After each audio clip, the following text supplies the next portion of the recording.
this is a conversation starter. I think it's a beginning of a conversation that we need to have more and more of, because the theme really is just because we can, should we, right? And a lot of perspectives, but it's wonderful to have three people who definitely have pretty strong perspectives on it. And I'm going to start with William, who's right next to me. Of course, he needs no introduction, but you know, Recruiting Daily, which is daily.com, his website, I think in April earlier this year, actually profiled 100 plus technology and recruiting tools. So if anyone wants to know all that's happening in pre-hire and technology, and you know, you can go there and of course continue to follow his blog and his thinking over there. Ryan Ross, of course, is no stranger or newcomer to many of you over here, because as the managing partner of Hogan Assessments and someone who's directly involved in the India business, he's been very involved in selection as well as development of leaders, and certainly has a very strong and a perspective on this topic. And Emmanuel has been a practitioner in HR and in India and with multinationals, and now, of course, in his role as driving the development for Tata leaders. We've sort of roped him in to wear his old HR hat, but of course, an eminent HR practitioner who's a keen learner.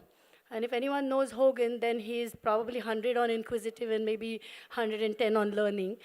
So the perfect person for to be on the panel here with us. I'm just going to, like I said, it's a beginning of a discussion and a dialogue, which we thought would be an important dialogue to bring to the HR audience in general. It's not just about CHROs, but really all of us need to have this conversation. So I'm going to just get it rolling. And each one of you, maybe you can spend a minute or two on this one, is what are some of the trends that you're seeing when it comes to usage of social media and internet and the data that's there in pre-hire selection? And specifically, what do you think are the benefits and what may be some challenges? So maybe in a couple of minutes on as opening statements on that. Sure. Can everyone hear me? All right, good. So I think, you know, as an American, I'll just give you kind of a one taste. I think since the election of our current president, I think we're rethinking. A lot of us are rethinking things that we've said and done in the past. And without getting overtly political, it's a candidate now has to think when they post. They probably should have before, right? We probably all should think a little bit more before we post. But yet we post when we've been drinking, or we post late at night, or we post when we're tired, or we post without thinking is the point. In screening candidates, we have access to all this data, this rich data about the person. And some of it's going to actually be things that we need to know, like culturally, is this a good cultural fit? There's also going to be things in there that we don't need to know. And the hard part is, how do you unsee something you've seen? How do you unknow something that you've learned? And I think that's the struggle of everyone in recruiting on some level, is now you're going to know, and you already know, because you're looking at their Instagram post, or you're looking at their Twitter, or you're looking at any of those tools. Recruiters, it's the first thing they do as sourcers, is they go to Google and they Google the person and start looking at, you know, what they can find about the person. It's A, a natural curiosity. B, they're trying to manage risk for the firm. And so they're going to try to do their job in managing risky people away from the firm. So it's a very difficult question, and it's been made more difficult for Americans, I would say, since the election.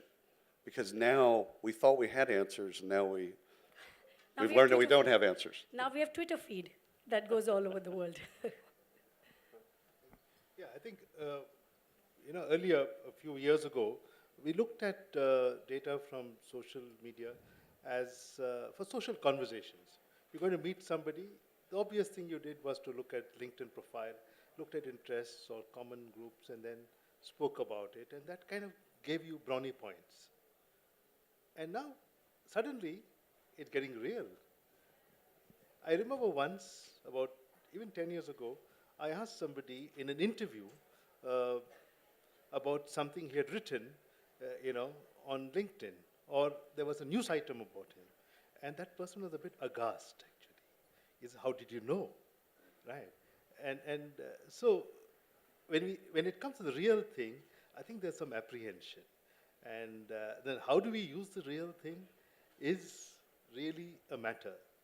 Even conversations in this conference, we have so much of work going around in predictive analytics. So I asked people, okay, how do you write the algorithms for those predictive analytics? End of the day, it comes to one of us. And are we writing it on a conceptual model? Again, is that conceptual model sometimes influenced by the values and our own experiences, our worldview? And if that is so, then perhaps, you will get only that. So I see, while it's a great thing in terms of, actually keeping away bias. Sometimes when we look at, in our country, Pradnya and I were discussing, you know certain aspects of a person by the name, right? But, things like religious beliefs and, origins and all that, perhaps couldn't be, kept away. Those biases can be kept away. But at the same time, they can also be working against us. Yeah. So it's a possibility, but it's still a little scary thing. A quick note, real quick. How many in the room know of me through the internet? Couple? Good. How weird would it be if you knew my kids' names? Is it weird? Right? It's not weird, and yet it is weird. It's the exact same thing that he just said. It's weird on one level, like it's Henry and Van Alles, by the way. So I have people come up to me at conferences and say, "Man, the kids are growing up. They're getting huge." I'm like, I don't know who you are. How do I feel about you knowing this? Yeah. But on one level, it isn't weird at all. It's kind of cool. Sorry to interrupt, Brian. No, I would add to that. I was in Eastern Europe several months ago, and I had an individual who I did not know come up and say, "Your daughter looks beautiful in her prom dress." I did think that was weird. Yeah. But in all seriousness, I echo the sentiments here. I do think social media and the world of technology that we live in today provides us a wealth of information. The question is, what are we doing responsibly to manage it? And so is it fair to applicants for us to be able to go back 20 years in their lives and make judgments, maybe on something they did when they were in high school or when they were in undergraduate university? We see that right now in terms of people losing scholarships in the United States for athletics because of something that they retweeted where they may have read the first 5 lines of the article, and what they didn't realize is that at line 35, there was actually some fairly, shall I just say, politically negative information or ideals. And so I think we've had now all this information thrust at us, but what we haven't done as professionals is put some parameters and guidance around that. The EU has now done that for EU citizens with GDPR. And so there now it is a complete taboo, as in lose 15 to 20% of your annual gross turnover as an organization if you're actually successfully found guilty in terms of violating people's privacy. So again, I think there's a lot of things to think about as we use a lot of good information, but what are we using it for? And Emmy, we were talking a little bit. Is there some work happening in India on data privacy? I know the EU, of course, GDPR is happening. You see any ramifications of that or fallout? And especially you guys are global corporations. I mean, how are you going to manage for some of those? Is there some early thinking evolving in that? Yeah, I think we all tend to put up our security systems, right? And what comes in and what goes out kind of a thing. And so the moment when you increase security, then what happens is freedom is a casualty, right? So that's the whole aspect. I mean, when you look at the ethics of it, I mean, data privacy laws are coming in, data privacy laws are coming in, and that's going to be a reality because we need to kind of follow. Because this is a monster or a slave, we do not know its context, we do not know its shape. Because we only know this much, and we start using it, we only discovered it, as William said, after the US presidential elections. But it has been there already 15, 20 years. Let me just give a little background, take a step back. I mean, when you look at any of the social media, it started as a leisure activity. It was leisure, right? And so, we kind of came in and we kind of went berserk on Facebook because of the added element of anonymity. And that gave us so much of liberty to say what we want. And then suddenly we find that all that we said is, really going to be held against us. And there's a form of being violated. I think that's one aspect of it. It's simple. I'll give you a more down-to-earth example. Like, if I invite all my staff over for an evening at my home, and then they're there and they have a great time, there's a lot of good wine and, spirits flowing, good food and music and dance and all that. And suddenly the next day I kind of tell them, based on what happened, I'm going to decide on their bonuses. It's atrocious, isn't it? You say, how dare you do that? But actually we got seduced into something like this. We're getting seduced into it. And in a real life situation, you made a mistake, you said, I'm so sorry, Ryan, and we forgot about, we hugged each other. But you don't have that opportunity and luxury in the virtual world. You think you have, but you don't have it. Because it's just that footprint remains even long after you're gone. I think we have a situation, and then largely for corporations, it's the payoff between security and freedom. The moment you increase security, then people find a challenge in freedom, and therefore it has an impact on culture. And when you give freedom, then again there's a violation, and some little thing happens, and then you have to clamp down. I think, where do you find the sweet spot? I think it's going to take us a while. Well, Emmy, I think to your point around that digital freedom, there's a whole new industry about managing your online reputation. So we talk about reputation and identity from an assessment perspective. There's now a complete alter identity that people are creating online. I didn't know what a spam account was on Snapchat until I talked to my 14-year-old and saw that she had 2 accounts. One's the public account that everybody can see, and then there's the private account, supposedly, that it's her and a few select friends. And so as we start to think about automation, as we think about artificial intelligence and data scraping, which data are you scraping? Which are you making potentially biased decisions based on? The real individual posting what they believe everyone needs to see, or what's behind the scenes? So again, I think without that look in the mirror from an HR and OD perspective of what data are we willing to use, what are we not, then we're just going to continue to have challenges and problems.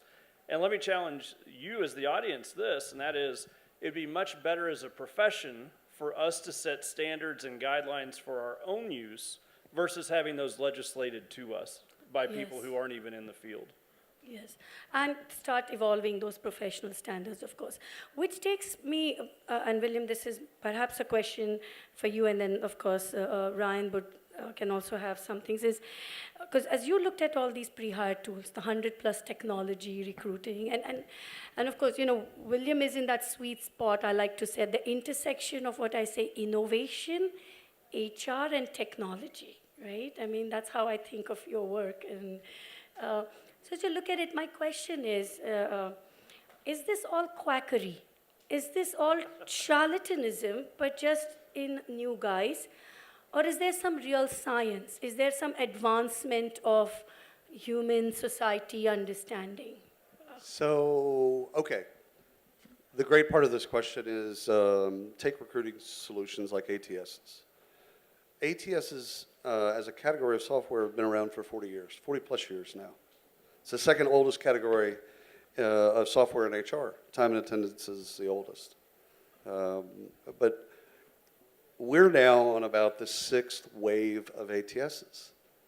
So when someone says, hey, this ATS, and it's better than, an older technology, well, it's better. Is it better? Is it different? I tend to kind of look at technology and say they're all dogs, and all dogs have fleas. So on one level, yes, there is innovation, for sure. I think we're at the very, very early stages of understanding the technologies that we have at our disposal. So I tend to look at AI and machine learning and bots and blockchain and a lot of these technologies in very similar ways. We're in the embryonic phase of what we're going to learn about these tools. And we're going to make a bunch of mistakes. And the sooner we fail is the sooner that we're actually going to learn how to use these things appropriately. So I think with, the hard part is you have access to a lot of technology. So positive, you have access to more technology than you've ever had. Just look at the expo room. Look at the startups that are out there. Fantastic. Now, that's the bad news. You have access to so much technology. What do you use? Where do you use it? How do you use it? And how do you use it most effectively? No one has the answer. No one. There's a person on the planet that actually knows.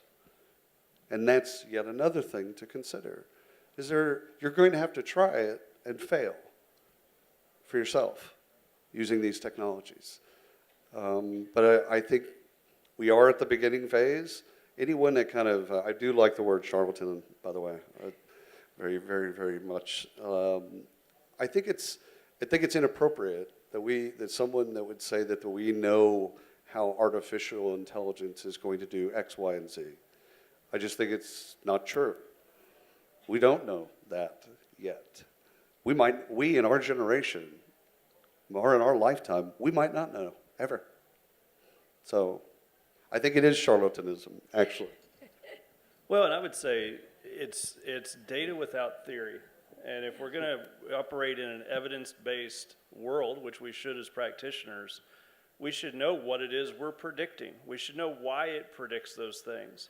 And I don't know, and I haven't heard anyone talk about from an AI or machine learning perspective, where the theoretical perspective comes from in terms of the nature of human nature. What I would love to see is machine learning and AI on the opposite side of the equation, on actual outcomes of organizational engagement, helping us better predict in terms of a person's ability to move into different roles and responsibilities, and the level of performance and how long it's going to take them to get to that level of performance. I just think there's fantastic data there, and it deals not with necessarily the employment side, but rather the outcome side. Because I think that's where organizationally you have so much data that no one knows how to touch or to deal with. Yeah, I mean. I think let me take a little different view. I think what's the trigger for all this? And those of you practitioners in human resources will understand that there are so many vacancies you're having. You invited people on the basis of a CV, or you had a placement consultant send you about 10 CVs. You come and meet them, you invest a lot of time, then you're not able to fill the vacancy. And you say, hey, this is getting us nowhere. That's one aspect of it. The next side of the problem is people leaving within a year after joining, because you say, people come and admit, oh, I made a mistake in hiring. I'm man enough to admit it. But then, the cost of wrong hire is very, very expensive. And so you have one unit of information, a CV, whereas an average a person has about, they say, 7.6, different social media accounts. So you have a richness of information. So as you say, well, if the AI is only predicting past and behavior, then it's one aspect. But if it gets to the next level of saying, well, the likelihood of this outcome happening, I think we have something over there. That's the canvas which is available. But we have a problem. I mean, we cannot deny that there's a problem. And because we have a problem and we are scared of it, it doesn't mean we won't dare something. Right. And I think as HR professionals, we're also saying we are dealing with a lot more complexity. And we are expected to deliver whatever, speed of thought, speed of light, whatever the current currency is. And so we are also equally interested in how can we leverage technology. And there's a lot of money chasing technology innovations in startups, right? I mean, you have a startup idea. As long as it's technology enabled, there is money that's available. And I think that's sexy, and that's, we get easily seduced if we are the person who's developing. But something, Ryan, that you said, if we have a minute or two to go deeper into it, is what are these, and either you or anyone on the panel who knows, what are all these AI-based algorithms, the pre-hire ones, predicting? Are they really predicting performance? Or are they just predicting success in being selected? Selection success. I'll start. Okay, so what keeps HR up at night is a very rich question. If we were to boil everything down in HR to one thing, which would be very difficult, so don't do it. But if we were to do it, we would boil it down to the retention of top talent. That's the job of HR. At the end of the day, we use performance and comp and succession and payroll and all these things to get us to this place. But once you've recruited the top talent and they're there, your job is to keep them there and to get maximized value.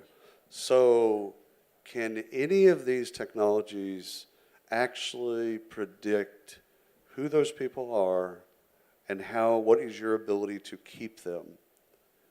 I don't believe that we have that technology yet. I also believe that it's worse than that. It's like a fingerprint. It's unique to your firm, that position at that particular time. So I don't think that it's available, A. I don't know if it'll be readily available in mass during our lifetime. Worse than that, I think it's personalized all the way down to the person at that particular job opening and at that time period or maturity of that business. And so I think it's more difficult to predict the retention of that talent than we give it credit. If we were to boil all of HR down to one thing, which again, I don't want anybody to do, but if we were, I think the technology is not there yet. Yet. Yeah, and I would echo that. And talent a lot of times is defined as having the right person in the right place at the right time. But the organizations are evolving so rapidly, and they are unique. Having done thousands of criterion validation studies for selection for sales roles, a salesperson is not a salesperson is not a salesperson.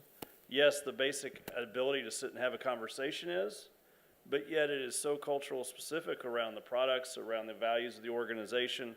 You can't pluck someone from Microsoft and send them to Apple and say, now be the best salesperson like you were previously. It just doesn't happen. Yeah, great.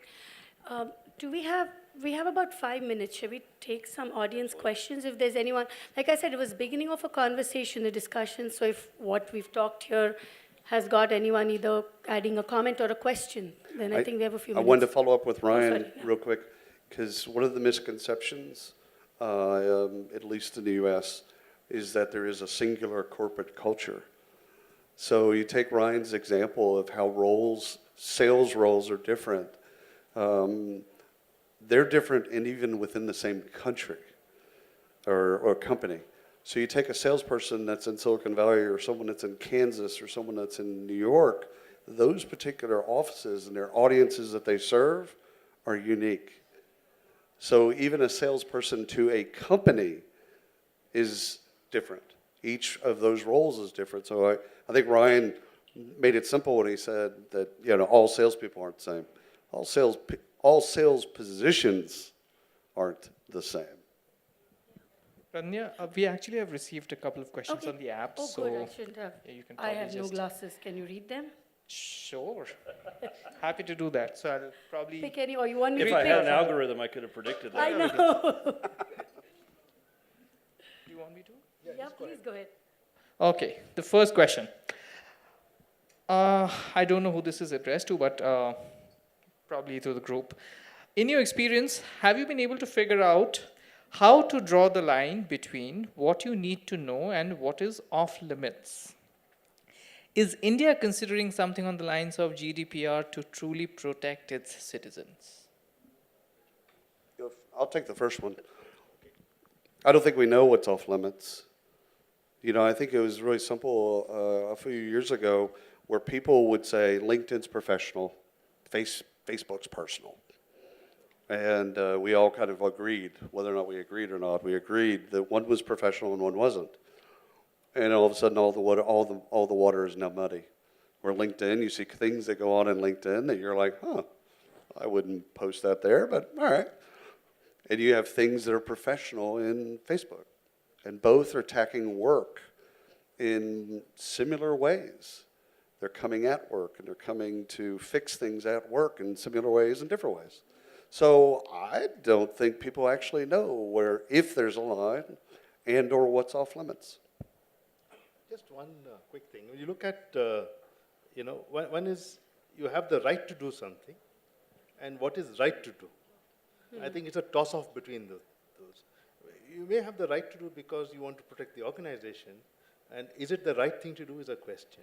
When you look at all unethical behavior, there are three, questions we ask ourselves. Is there deception? Is there cheating? And will there be harm? I think if we kind of pass these filters, then we pretty much kind of, take a view and, cull out what we need to do and what is not required to do. So I think that's where it is. Well, traditionally for selection, I mean, I go back to our selection stands in HR, we could only use data where we had informed consent, right?